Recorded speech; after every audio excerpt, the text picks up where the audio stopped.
До крајот на годината Македонија треба да ги заврши обврските кон Европската Унија со кои ќе се укине роуминг за македонските граѓани во земјите од Унијата, потврди министерот за дигитална трансформација Андоновски за Сител.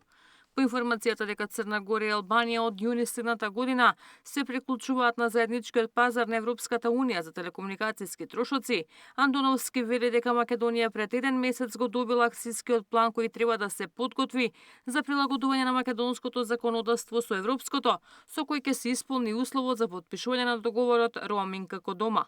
Ние се уште немаме рокови кои што се утврдени од страна на Европската комисија за потпишување и остануваме на ставот дека до декември, до јануари месец ќе ги имаме исполнето техничките предуслови кои што се потребни за наше приклучување на роуминг како дома, што да обезбедиме во 2026 граѓаните на Македонија да не плаќаат за роуминг трошоци кога патуваат во Европската Унија. Нема дефинитивен рок за ниту една држава, ниту пак тоа е поврзано со некој пакет решенија за целиот регион, ќе зависи исклучиво од држава до држава до исполнувањето на условите.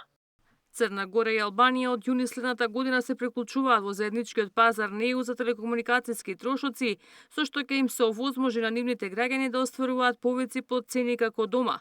Истото ќе важи и за патниците од земјите на Европската Унија кои ќе патуваат во Црна Гора и во Албанија, што значи дека разговорите, пораките и користењето интернет ќе бидат наплатени по домашни тарифи. Ваквата можност е дел од пошироката европска иницијатива за економска интеграција на Западен Балкан со цел укинување на бариерите и намалување на трошоците за комуникација.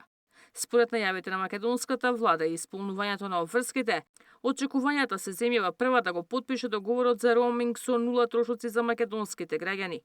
Покрај Македонија, преговорите за укинување на роуминг ги продолжуваат и Србија, Босна и Херцеговина, Косово и Украина. Ивана Соколовиќ, Најдова, Сител телевизија.